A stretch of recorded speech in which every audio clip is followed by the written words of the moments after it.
지난주에 말씀드렸습니다마는 하여간 조금씩이라도 매일매일 공부를 쌓아가면 공부가 누적되는 힘이 우리에게 생겨난다. 뭐 그런 말씀드렸는데, 어쨌든 또 상류따니까야, 1번 상류따를 81개의 경을 이제 지난주 마무리했고요. 오늘부터는 2번 상류따입니다. 네, 2번 상류따. 대화뿌따 상류따 해서 신의 아들 상류따 이래 되죠. 지난 수요일 맞지마니까요 관통법회에서 이제 요 주제 설명드렸는데, 우리가 이제 상류따니까야, 그 1번 상류따는 대화따 상류따, 신상류따였거든요. 근데 2번 상류따는 대화뿌따 상류따 해서 말 그대로는 신의 아들 상류따예요. 근데 이제 이게 좀 이상하지 않아요? 아니, 신이라고 하면 화생하는 존재인데 어떻게 신에게 아들이란 개념이 있을까? 신도 아니 뭐 인간이나 짐승들처럼 태로 났든 알로 났든 부모 자식 관계가 형성되나? 이제 이런 부분 우리가 의문을 가지게 되죠. 그래서 참 좀 어렵다 싶은데, 일단은 이제 그 부분을 제가 강목 스님의 주회를 참고해서 소개해 드렸어요. 보면 그 신상류따에 나오는 신들은 한 개의 경을 제외하고는 신의 이름이 나타나지 않고 그냥 뭐 무리의 개념으로 신, 이러이러한 신 이런 식으로 나타나는데, 요 2번 두 번째 상류따에는 신들의 이름이 구체적으로 아무개 신 이렇게 나타나요. 그래서 대화뿌따라고 하지만 신의 아들이다라는 개념보다는 신을 그냥 그룹으로 신 요래 부르지 않고 아무개 신이라고 구체적으로 이름을 지시할 때 요때 대화뿌따라고 부른다. 그래서 문자, 그러니까 단어의 구조로 보면 신의 아들 이래 되지만 구체적 의미로는 개개별적으로 구체적 이름으로 신을 부를 때 대화뿌따라고 라는 단어를 사용한다라는 거 우리가 그렇게 이해하면 되겠고요. 뭐 그래도 뭐 형편상 뭐 인도 사람들은 그냥 대화뿌따라고 하면서 개별적으로 신의 이름을 부를 때 이렇게 알면 되지만, 그들대로 이해하면 되지만, 우리는 이거를 번역해서 그러니까 번역을 해야 하는 입장에서는 뭐 어쩔 수 없이 그냥 신의 아들 이렇게 이제 번역을 하겠는데요. 여러분 먼저 앞으로 계속 그 신의 아들이라는 단어, 그러니까 용어가 나타날 때 어떤 신의 아들 요런 개념으로 이해하지 마시고 신들을 개별적으로 이름으로 지시할 때 그때 대화뿌따 신의 아들이라고 부른다. 요런 이해 가운데 공부 진행하도록 하겠습니다. 자, 그래서 오늘 2번 상류따 1번 첫 번째 경은 까사빠경 1번입니다. 빠타마 까사빠 수땅. 이렇게 나는 들었다. 한때 세조는 제따와나에서 아나타빈디카 사원에 머물렀다.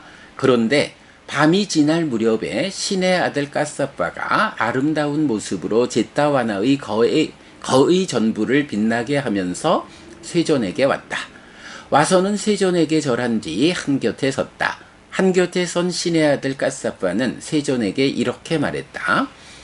세존께서는 비구에 대해 설명하셨습니다. 그러나 비구를 위한 가르침에 대해서는 설명하지 않으셨습니다. 라고.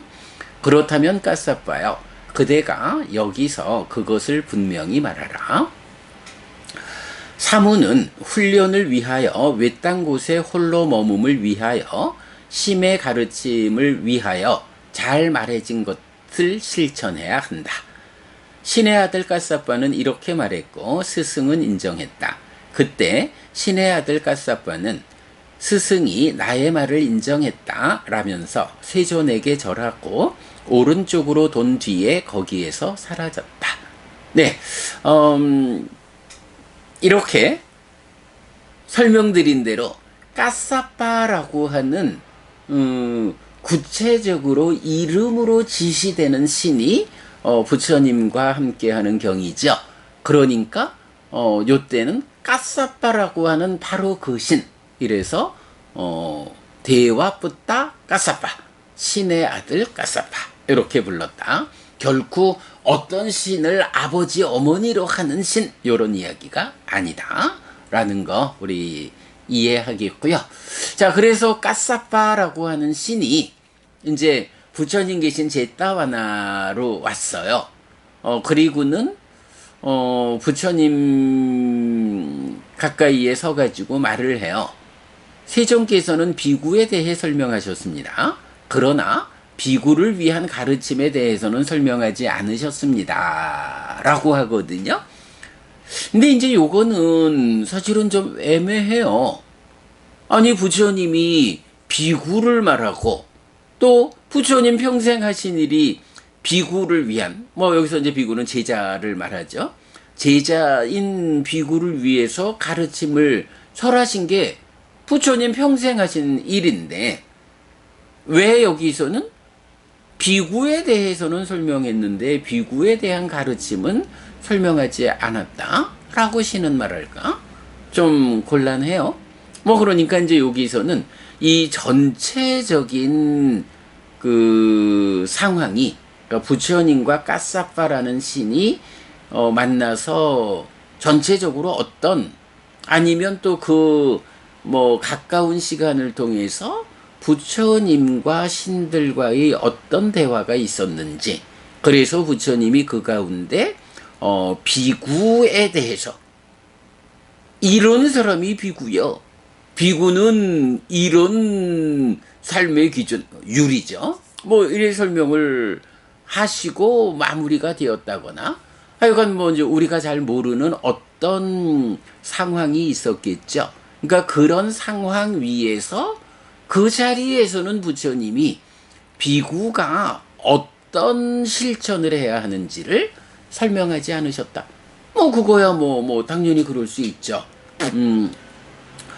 누구를 만나서 어떤 주제로 대화하느냐에 따라서 부처님이 때로는 유를 설할 수도 있고, 때로는 경을 설할 수도 있고, 때로는 출가자를 위한 법을 설할 수도 있고, 때로는 재가자를 위한 법을 설할 수도 있고, 다양한 경우들이 있으니까 이제 그 다양한 경우 중에 어떤 상황이 선행했는지가 지금 이제 나타나지 않으니까 그냥 그런 상황이었나 보다. 그래서 부처님이 비구란 하고 비구에 대해 설명을 하셨는데, 이제 까사빠라는 신의 입장에서는 그래도 부처님께서 그 비구를 위한 가르침을 좀 추가해 주시면 좋겠다. 이런 바람으로 이제 비구를 위한 가르침 오늘 설명하지 않으셨어요, 부처님. 이렇게 이제 말씀을 드렸다. 그랬더니 부처님이 그래, 그렇다면 그대가 그동안 나에게서 배운 나의 가르침을 분명하게 말해봐라. 이렇게 그 까사빠라는 신에게 부처님이 역할을 맡기는 거죠. 그랬더니 이제 그 까사빠라는 신이 자기가 배워 알고 있는 부처님의 가르침을 이제 소개하는 거죠. 그래서 잘 말해진 것을 실천해야 한다 하는 요 한마디예요. 잘 말해진 거. 잘 말해졌다라고 하면 누가 말한 건가요? 부처님에 의해서 잘 말해진 거. 부처님께서 잘 말씀하신 것을 실천해야 한다. 그게 비구를 위한 가르침이다. 그런데 잘 말해줬다라는 것은 어떤 것이냐? 무엇을 위해서 잘 말해진 것이냐? 부처님의 가르침의 목적이 무엇이냐? 이제 이런 의미가 되죠. 그래서 이제 시는 사무는 훈련을 위해서 잘 말해진 것. 부처님께서 잘 말씀하신 것은 첫째, 훈련을 위한 것이다. 두 번째, 외딴 곳에 홀로 머금을 위하여. 제가자들과 함께하는 세간적인 삶에서 깨달음이 어렵다. 그래서 삶의 완성을 위해서는 외딴 곳에 홀로 머물면서 공부해야 한다. 이래서 부처님께서 잘 말씀하신 것은 외딴 곳에 홀로 머물면서 깨달음을 성취하라는 방향성을 가지고 말씀하신 것이다. 그리고 이렇게 훈련을 위해서, 훈련을 잘 하기 위해서는, 잘 받기 위해서는 외딴 곳에 홀로 머물러야 하고, 거기 이런 훈련을 위해서 외딴 곳에 홀로 머문다면 이제 구체적으로 해야 하는 일은 무엇이냐 하면 찌따 우파사마라고 해서 마음의 가라앉음을 위하여, 이렇게 표현하는 거죠. 그러니까 부처님께서 잘 말씀하셨다라는 것을 실천해야 하는데, 그 잘 말씀하신 것이 무엇이냐 하면 한마디로 말하면 심의 가라앉음, 마음의 가라앉음을 위한 것이다. 이 마음의 가라앉음을 얻기 위해서 해야 하는 일이 무엇이냐? 훈련을 해야 한다. 그러기 위해서는 외딴 곳에 홀로 머물러야 한다. 훈련을 위하여, 훈련을 해서 그러니까 외딴 곳에 홀로 머물러서 훈련을 해서 심을 가라앉히기 위한, 이렇게 부처님께서 잘 말씀하신 것, 사문들은 그것을 실천해야 한다. 이렇게 까사빠라는 신이 부처님의 가르침을 한마디로 자기가 배워 알고 있는 대로 소개를 하죠. 여기서 이제 심의 가라앉음 이랬는데, 가라앉는다라고 하는 거, 우리가 이제 제2선에서도 보면 심의 가라앉음, 그러니까 윗닦아 윗자라 없이 심이 가라앉은 요 상태로 우빠사마라는 요 가라앉음 나오고요. 그리고 여러 곳에서 부처님의 가르침 가라앉음으로 이끌고, 또 이게 이제 부이유해서 우빠라고도 나오고, 부이가 빠지고 우빠사마로도 나오지만 같은 개념으로 보면 될 텐데, 여러분 우리 무상계에서 보면 어때요? 아니짜 왔다 상카라 하면서 마지막 구절이 떼상 우빠사모 수코, 이 무상의 가라앉음이 락 행복이다, 열반이다, 이렇게 나오잖아요. 가라앉음이라고 하는 것이 이런 번뇌의 영향 위에 있는, 그러니까 번뇌의 영향 위에서 형성된 것들, 행이죠. 이것이 가지는 특징이 무언가요? 무상하고 고죠. 그래서 이런 번뇌의 영향 위에 있는 행들의 무상하고 고인, 요런 상태를 무상을 가라앉히고 고를 가라앉힌, 우리가 주로 무상의 가라앉음을 말하지만 지난번에 전도경 독송하면서 발견했죠. 전도경에서는 고의 가라앉음이란 말도 직접 나타나죠. 바로 이렇게 무상을 가라앉히고 괴로움을 가라앉히는, 이것이 뭔가요? 그것의 완성이 열반이다, 깨달음이다, 이렇게 나오죠. 그러니까 바로 부처님께서 잘 말씀하신 거, 그거 사문들은 실천해야 하는데, 그 잘 말씀하신 그 요점이 무엇이냐? 무엇을 위해서 부처님이 잘 말씀하셨느냐? 심의 가라앉음, 마음이 잘 가라앉음으로써 번뇌를 부수게 되죠. 그래서 번뇌의 영향 위에서 이런 무상하고 고의 특성을 보이는 행들을 번뇌의 부서짐을 통해 가지고 그 무상을 가라앉히고 괴로움을 가라앉히는 요것이 부처님의 가르침이다. 부처님의 가르침이 무엇을 위한 가르침입니까? 부처님의 가르침의 목적이 무엇입니까? 심의 가라앉음이다. 마음의 가라앉음이다. 이렇게 까사빠라는 이름을 가진 신이 부처님한테 부처님 비구를 위한 가르침에 대해서도 설명하셔야죠. 했더니 부처님이 그대가 그동안 나한테 배운 바를 그대가 분명히 말해라 라고 하시니까 까사빠 신은 이건 사무는 훈련을 위해서 외딴 곳에 홀로 머금을 위해서 심의 가라앉음을 위해서 부처님께서 잘 말씀하신 이 가르침을 실천해야 합니다 라고 말한 거죠. 그래서 어쨌든 요점은 무엇입니까? 마음의 가라앉음이다. 마음을 가라앉힌다라는 거 사마타 이렇게 해도 되겠지만 그 마음의 가라앉음 사마타를 위한 완성은 윗바사나로 번뇌를 부수는 이렇게 되죠. 그러면 바로 이렇게 번뇌가 부서짐으로써 번뇌의 영향 위에 있는 무상하고 괴로운 이 성질을 가지는 행들을 바로 그 때상 우빠사모스코라고 그 무상한 것들 무상의 가라앉음이 락이다 열반이다 이렇게 선언되는 무상을 가라앉히고 고를 가라앉힘에 의한 깨달음. 까사빠라는 신이 부처님 가르침을 이렇게 정확하게 이해하고 있는 거죠.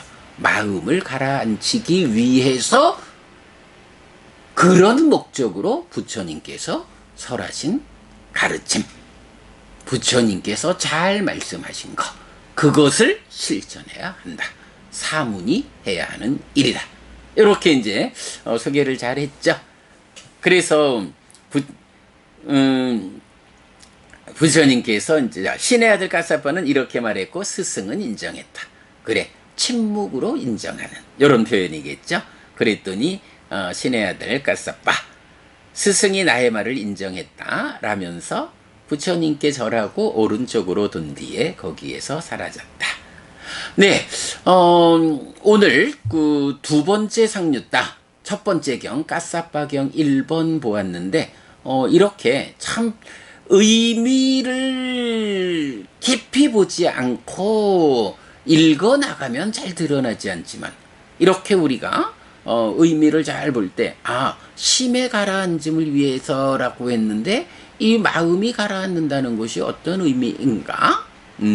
무상을 가라앉히고 고를 가라앉힌 행들의 성질을 가라앉힌 그거 번뇌의 부서짐에 의한 부동의 심해탈이라는 마음의 가라앉음으로 완성되는 거. 이런 의미. 잘 들여다보면 정말로 중요한 공부들을 담고 있죠. 요렇게 두 번째 상류따 신의 아들 상류따 첫 번째 경 오늘 공부했습니다. 여러분 오늘도 부처님의 언어로 부처님의 가르침을 독송하면서 하루를 잘 시작했습니다. 잘 시작한 오늘 하루 여러분 내내 편안하시고 이익과 행복을 쌓는 시간 되시기 바랍니다. 함께 해주셔서 고맙습니다. 여러분 행복하십시오.